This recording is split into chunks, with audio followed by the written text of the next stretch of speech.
Paul Lefort et il est basé à Vancouver. Je dis basé parce qu'il s'est beaucoup promené dans les dernières années. Bonjour Paul Lefort. Bonjour. Je vous pose cette question-là d'entrée de jeu avant de vous présenter davantage. Est-ce que vous, il y a des périodes comme ça où vous lisez plus que d'autres? Oui, c'est vrai, ça dépend du temps qui est disponible aussi. Oui. Et puis, je me reconnais quand vous disiez qu'il y a des livres des fois qu'on lit et puis qu'on ralentit un peu la lecture quand on arrive à la fin parce que on l'aime tellement. Mais bon, des fois, faut avoir le courage d'aller au bout et puis d'en explorer de nouveau. Mais oui, et des fois, le rythme s'accélère vers la fin du livre parce que justement, quand c'est bien écrit, on veut nous garder en haleine. Absolument. Oui. Qu'est-ce que vous lisez, vous? Récemment, j'ai lu beaucoup de livres de Pierre Lemaitre, notamment français. Au revoir là-haut. Qui a gagné le prix Goncourt, oui, si ma mémoire est bonne. C'est ça, oui, c'est ça. J'ai beaucoup aimé, j'ai trouvé ça assez bien écrit et agréable à lire.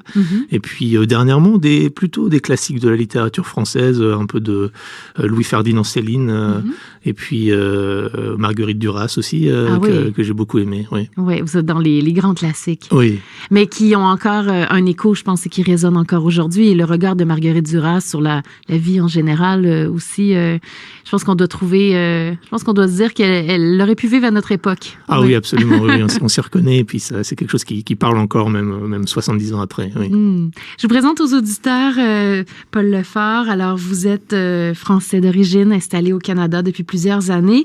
Et en juillet 2022, vous avez décidé de pédaler sans compter. Vous êtes parti du Québec jusqu'en Colombie-Britannique dans un premier temps. Et ensuite, je vous ai dit, pourquoi pas, l'Amérique centrale. Et là, s'en est suivi un voyage de 7 mois, au final à raison de 8 heures de vélo par jour en moyenne. Une aventure, vous avez décidé de coucher sur papier dans un livre qui va paraître très prochainement, lundi, et qui s'intitule « Papillon monarque ». C'est publié aux éditions Marchand de Feuilles. Félicitations. Merci beaucoup.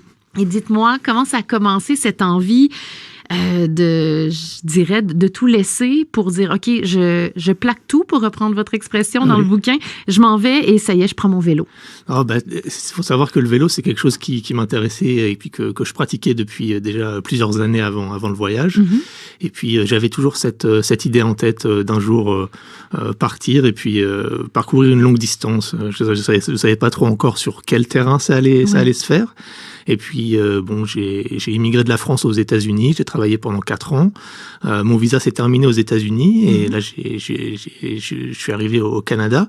Et j'ai trouvé cette période de transition propice, finalement, pour me lancer dans cette aventure. J'avais pu épargner un petit peu. Donc, j'avais quelques fonds pour me permettre de partir.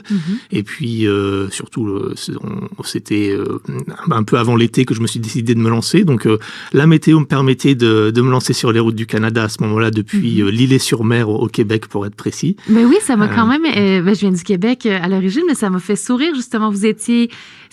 C'est là que vous étiez basé, déjà rattaché. Qu'est-ce qui vous amenait à l'Îlet-sur-Mer? C'est une longue et une courte histoire à la fois. Mireille qui ouvre des portes, oui, allez. Je vous en prie. Non, donc, comme je vous ai dit, je travaillais aux États-Unis. Mon visa s'est terminé. Puis, je suis arrivé au Canada. Et je suis arrivé dans la région de Montmagny, un petit peu par hasard. Je cherchais simplement des Airbnb. Je voulais voyager un petit peu au Canada. C'était pendant l'hiver 2022. Donc, le Saint-Laurent était encore gelé à ce moment-là.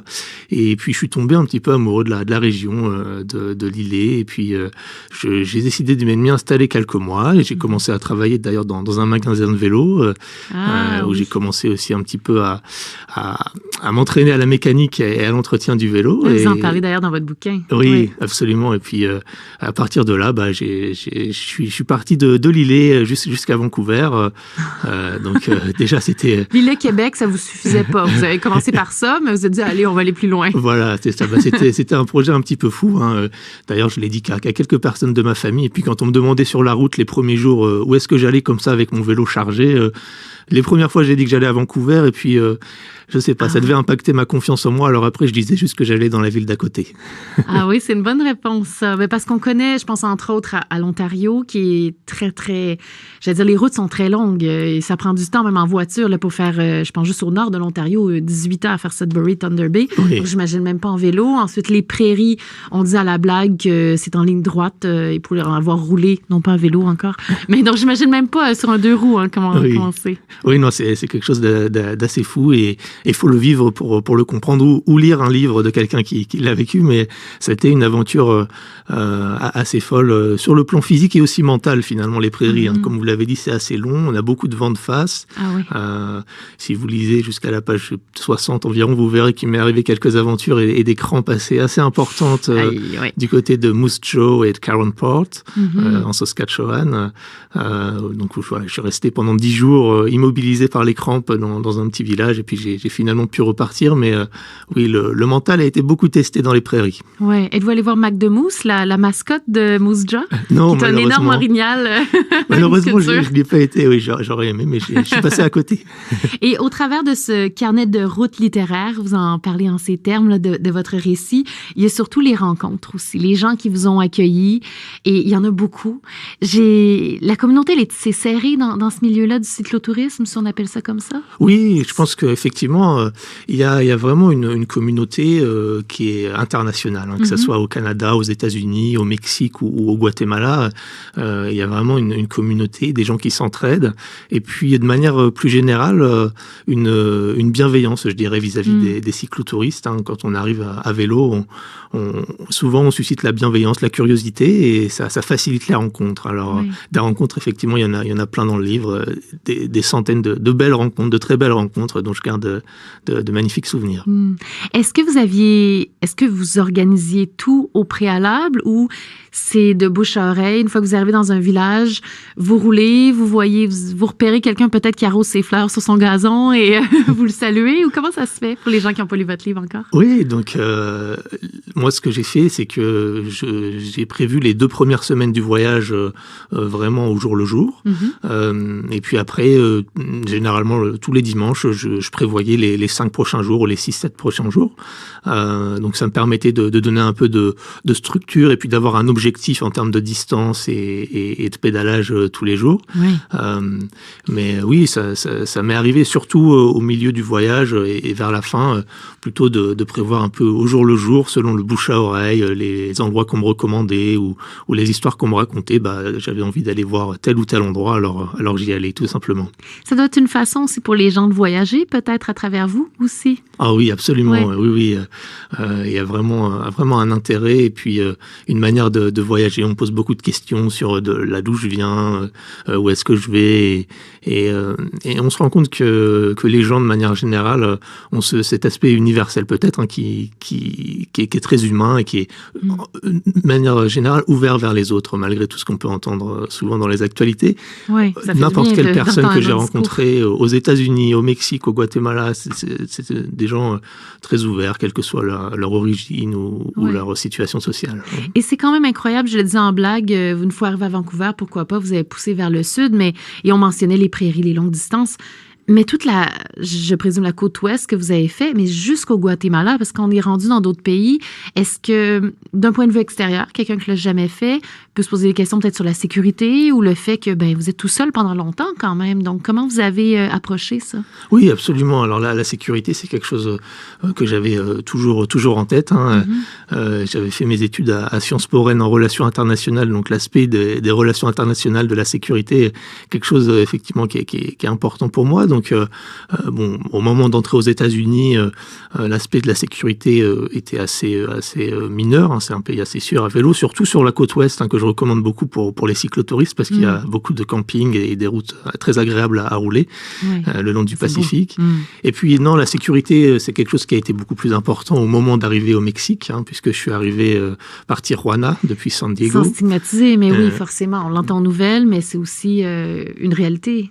Oui, absolument, et il faut en être conscient, je pense qu'il faut pas l'ignorer. Donc, je m'étais renseigné sur les aspects de la sécurité, et puis toutes les zones qui étaient un peu plus sensibles en termes de sécurité, je les ai évitées, où j'ai passé le moins de temps possible, et il m'est arrivé aucune mésaventure directe ou très grave en termes de sécurité. Avez-vous une façon de communiquer avec vos proches ou des connaissances sur point A, point B? Je pose ces questions-là à tout le monde aujourd'hui qui fait des aventures, mais pour être sûr que quelqu'un vous attendait ou savait que vous étiez arrivé à bon port, sport. Oui, absolument, Ouais. absolument. C'est important, oui, effectivement, Ouais.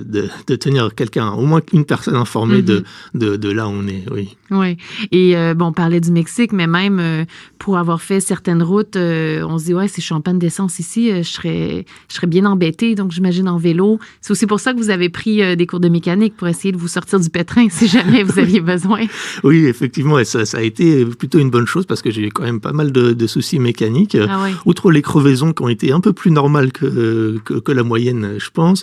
Moi, j'ai eu quelques petits problèmes mécaniques, notamment dans le désert de la Basse-Californie au Mexique. Hein. Donc là, c'est une bande de sable d'environ 2000 km où il n'y a pas grand monde. Bon, j'ai ma jante arrière qui a commencé à se fissurer. Donc, il y a eu quelques centaines de kilomètres de solitude et de grands doutes parce qu'une jante arrière qui se casse, on ne peut pas la réparer soi-même. Et on est au milieu du désert et il n'y a pas grand monde à part quelques meutes de chiens qui vous courent après quand ils vous voient arriver. Qu'est-ce que vous avez fait? On dévoile une partie de votre livre, là, mais... Non, pour la jante arrière, j'ai croisé les doigts. Hein.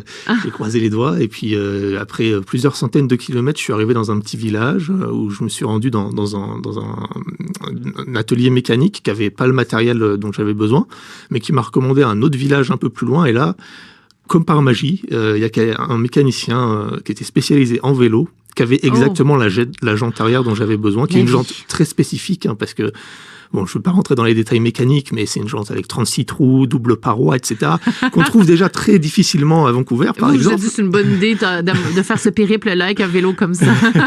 C'est les jantes les plus résistantes possibles, mais là, cette personne l'avait, donc c'était un signe du destin, je ne sais pas, mais en tout cas, c'était très, très agréable. Et puis, sinon, pour les chiens, bon... Vous avez rencontré plusieurs animaux, paraît-il. Oui, j'ai rencontré plusieurs animaux. Bon, là, c'était cette meute de chiens sauvages un peu du désert.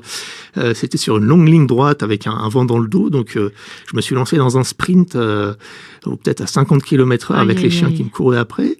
Et puis, ils ont commencé à s'essouffler un petit peu. Et puis, je me suis pas arrêté. Je commençais à ralentir, mais j'ai poussé pour pas qu'ils se rendent compte que j'avais des limites. Bon, j'ai eu de la chance cette fois. J'ai pu les éviter. Mais j'ai eu des rencontres avec des animaux beaucoup plus belles aussi, notamment avec des oiseaux, avec des coyotes même, hein, qui n'étaient pas tellement agressifs, mais qui sont aussi des très beaux animaux. Donc, oui, tout ça est décrit dans le livre. Et vous avez aussi, je regardais vos médias sociaux également, il y a plusieurs photos que vous avez publiées aussi de votre périple. Je suis curieuse, je rappelle, on est en discussion avec Paul Lefort, donc qui est un cycliste amateur qui va publier le 8 juin, donc lundi prochain, aux éditions Marchand de Feuilles, le livre Papillon Monarque. Et d'ailleurs, sur la couverture, donc il y a ce cycliste avec les ailes du papillon. Et vous excuserez mon manque de culture générale peut-être dans l'univers du cyclisme, mais c'est pas vous qui est dessus. Est-ce que c'est un cycliste reconnu ou c'est... Non, c'est pas un cycliste connu, donc c'est une très belle couverture dont je remercie l'équipe de Marchand de Feuilles et l'illustratrice aussi pour la couverture. Le cycliste n'est pas connu, et puis oui, vous avez fait référence au titre et puis au papillon qu'on voit sur la couverture. Effectivement, le papillon monarque est en fait un papillon qui migre du nord au sud de l'Amérique, donc pas exactement sur la route que j'ai prise, mais quelque chose d'assez similaire. J'en ai croisé quelques-uns d'ailleurs pendant mon voyage. Et puis oui, j'ai trouvé le titre très joli, très poétique, parce que il y a la distance parcourue, la migration du nord au sud, et puis les métamorphoses aussi bien physiques que personnelles qui ont lieu pendant ce voyage, les temps de réflexion qu'on a pendant ces longues journées de transpiration sous la chaleur, et puis voilà, ces réflexions sur la vie, sur ses objectifs, et tout ça dans un contexte un peu de liberté totale finalement, parce que j'avais pas d'emploi qui m'attendait ou de loyer à payer, donc c'était assez vertigineux finalement comme liberté. Je suis très content d'avoir pris cette opportunité et puis d'avoir pris le temps de réfléchir et surtout ensuite de mettre tout ça sur papier à mon retour. Oui, et vous parliez justement de réflexion et vous nous l'avez mentionné, vous avez beaucoup de routes à faire, beaucoup de temps pour réfléchir aussi. Donc, et des fois, la motivation, elle est là au début, puis des fois, on doit se sentir découragé. Donc, comment vous avez joué justement avec ces hauts et ces bas, j'imagine, que vous avez rencontrés? Oui, absolument. Il y a vraiment eu des hauts et des bas. Pour être honnête, pendant toute la traversée du Canada, il y avait quasiment que des hauts. C'était le début, j'étais encore frais physiquement. Je savais où j'allais. Celle des États-Unis aussi. Et puis, j'ai commencé à douter déjà avant d'entrer au Mexique. J'étais pas sûr de continuer ou pas, notamment pour les questions de sécurité. Et puis, finalement, il y a, voilà, que ce soit dans des doutes en termes de sécurité ou des problèmes physiques, je suis toujours poussé un petit peu et j'ai passé ces doutes et finalement c'était un bon choix vu que j'ai continué à avoir du plaisir à rouler. Et puis il y a des fois des problèmes physiques, notamment de la chaleur ou des problèmes de digestion ou autres, donc des fois qui peuvent aussi impacter un peu le moral, mais ça j'ai réussi à prendre le temps justement. J'avais aucune pression de temps donc pour me remettre et continuer. Et puis c'est vrai que en arrivant au Guatemala, bon, j'ai trouvé que j'avais eu ma dose finalement en termes de vélo, d'aventure. Là, c'est bon, j'ai fait le tour. Et puis, bon voilà, je ne vais pas raconter tout ce qu'il y a dans le livre, mais c'est un peu à ce moment-là que je me suis dit, effectivement, je crois que c'est bon, j'ai eu ma dose et ça ne sert à rien de continuer à pousser. Je cherchais le nombre de kilométrages, je ne l'ai plus sous les yeux, mais on est dans...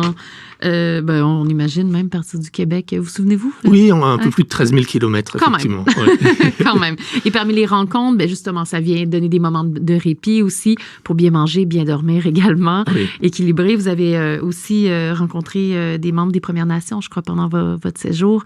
Donc, ça vous a permis, j'imagine, de poursuivre l'éducation et de connecter avec ces gens-là. Oui, absolument. Et de rencontrer des gens des Premières Nations sur tout le territoire américain, finalement, c'est quelque chose... c'est un sujet qui me tient à cœur, moi, par mon historique très modeste, mais personnel dans le domaine. J'ai travaillé à l'Alliance française de Panama en Amérique centrale, où j'étais en lien avec les Premières Nations en Béra. J'ai eu l'occasion de rencontrer d'autres Premières Nations quand j'étais aux États-Unis. Et oui, c'est quelque chose qui me tient à cœur et qui m'a beaucoup inspiré pendant le voyage et aussi dans le livre. C'est un livre à découvrir dès lundi, donc je rappelle le 8 juin, ça va paraître aux éditions Marchand de Feuilles. Ça s'intitule Papillon Monarque.